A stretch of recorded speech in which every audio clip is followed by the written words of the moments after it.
बड़ी खबर ये मौसूल हो रही है कि ईरान के डिफेंस मिनिस्ट्री की तरफ से ये ऑर्डर किया गया है कि कंप्लीट सीज गज़ा को मुकम्मल तौर पर एक ऐसा मुहासरा उसका किया जाए कि जिसमें उसका पानी, फूड, बिजली, ये सब कुछ कट कर दिया जाए। किस वक्त वापस आ सकते हैं, कितना उनको पकड़ लिया जाएगा, बंद होगा, रास्ता कहां से होगा, एक बिल्कुल अलग दुनिया, सड़कें अलग अलग साथ साथ हैं इसराइल की अलग। गिरगिट साहब, इस वक्त जो मामला चल चुका है, ये जंग कितनी शिद्दत इख्तियार करेगी? क्योंकि हम ऐसा बहुत से फिल्मी मनाजिर में देखा करते थे कि पैराग्लाइडर्स आसमान से उतर रहे हों और इतनी बड़ी तादाद में उतर रहे हों और वो उनके इलाकों पे कब्जा कर लें, जो हमने कल हमास के कमांडोज को वहां पे उतरते देखा है। तो आप ये मामला किस समत को जाता देख रहे हैं? डॉक्टर मलिहा लोधी साहिबा, जो ओवरऑल सिचुएशन इस वक्त चल रही है, आपका क्या एनालिसिस है, क्या सिचुएशन बनती देख रहे हैं आप? इस वक्त लड़ाई में एस्केलेशन हो रही है।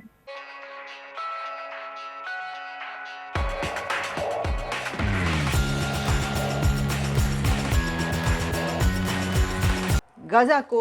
एक तरीके से एनसर्कल करके वहाँ से जितनी भी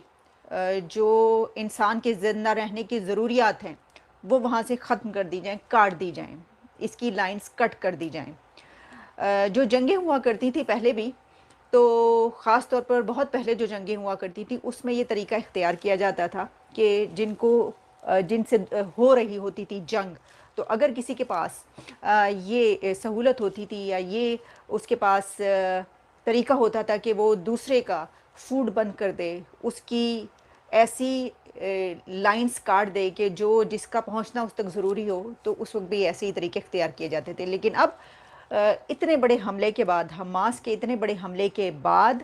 इज़राइल की डिफेंस मिनिस्ट्री की तरफ से ये अनाउंस किया गया है कि गज़ा को मुकम्मल सीज इसका जो है वो करने का फ़ैसला कर लिया गया है, जिसमें उनका फूड, इलेक्ट्रिसिटी, वाटर, जो भी इस तरह की चीज़ें वो उन तक ना पहुंच पाएँ। अब ये जो तरीका है ये गज़ा में भी पहले भी इस्तेमाल किया जा चुका है, लेकिन अब क्योंकि ये कहा जा रहा है कि कंप्लीट सीज, तो देखते हैं कि उसमें क्या होता है। लेकिन ये एक बहुत ख़तरनाक तरीका इसलिए होता है कि इस दौरान जब फूड ख़त्म हो जाता है, क्योंकि गज़ा जो है वो कोई ऐसी जगह नहीं कि जहाँ पे वो पहले से ही फूड इकट्ठा करके रख रहे हों अपने पास, ऐसा नहीं होगा वहाँ पर। इतनी उनके पास जो है वो फैसिलिटीज़ नहीं होंगी, तो फिर भूख की वजह से या फूड ना मिलने की वजह से इस सूरत हाल में जो है वो लोग मरना भी शुरू हो जाते हैं। लेकिन जैसा कि मैंने कहा कि इस तरह का तरीका पहले भी इख्तियार किया गया, अभी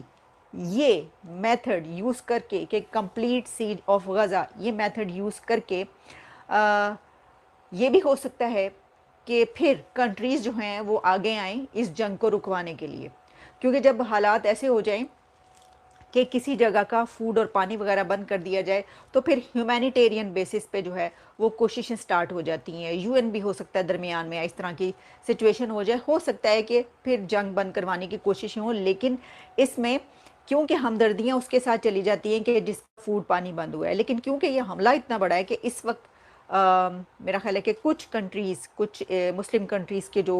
इज़राइल के ख़िलाफ़ नहीं खड़े, बाकी सब के सब पूरी दुनिया जो है इज़राइल के साथ इस वक्त इसलिए है क्योंकि ये जो है ये हमला एक ऐसा किया गया जो कि बहुत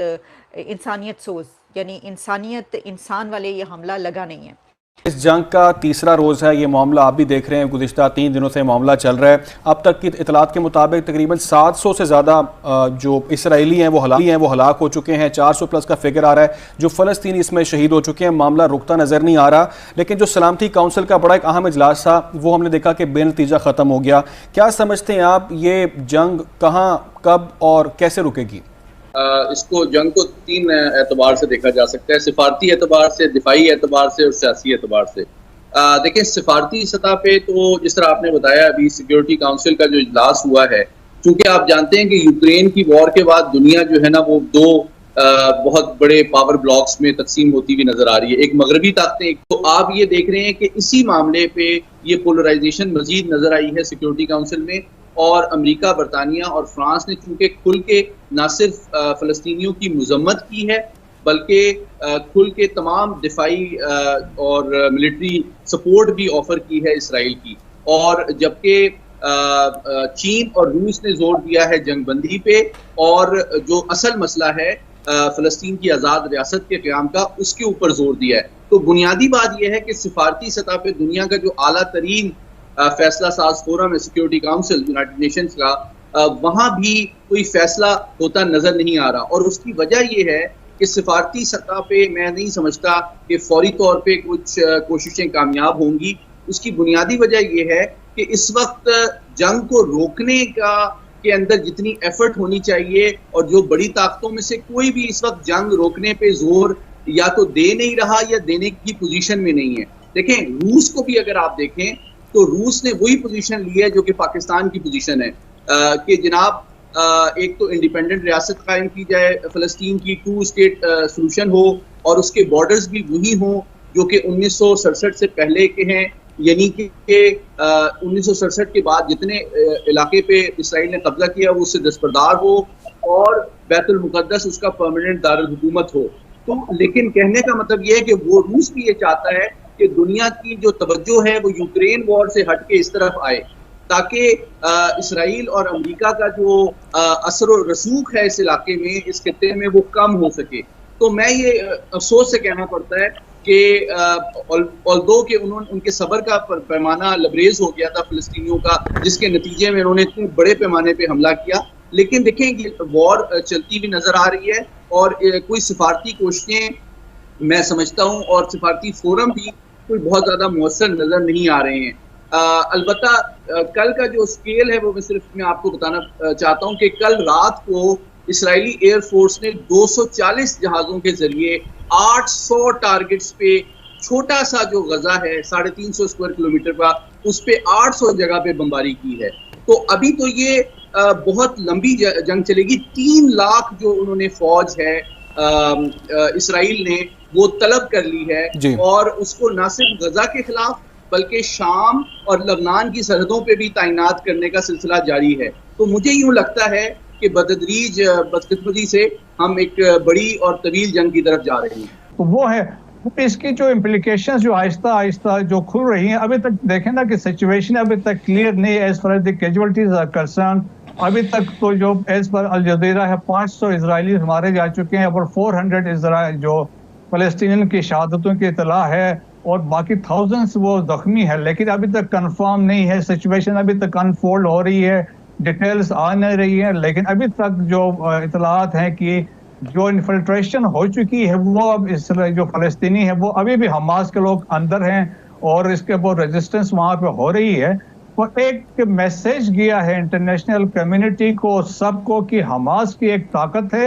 اور وہ اس نے اپنے آپ کو ثابت کیا ہے کہ جی اگر ہمارے رائٹس نہیں ملیں گے، ہمیں خود مختاری ہمیں جو یونائٹڈ نیشن نے وعدہ کیا تھا نہیں ملے گا، تو پھر یہ ممکنات میں سے ایک تھی، تو یہ انہوں نے ممکن کر دکھایا ہے۔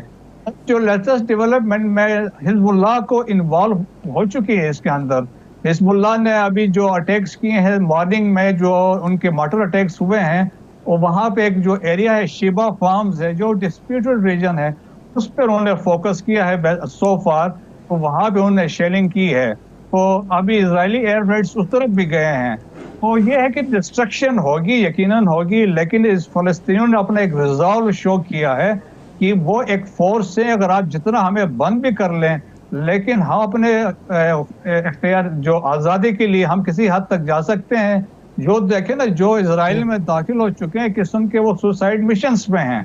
تو یہ ایک میسج ہے انٹرنیشنل کمیونٹی کو کہ یہ آپ نے جو ہیپوکریسی ہے، جو ڈبل سٹینڈرڈز ہے، اس کے لیے ایک میسج ہے کہ اب یوکرین کی بات آتی ہے وہاں پہ ڈیفرنٹ سٹینڈ لیتے ہیں، جب فلسطین کی بات ہوتی ہے وہاں پہ ڈیفرنٹ سٹینڈ انٹرنیشنل کمیونٹی کا۔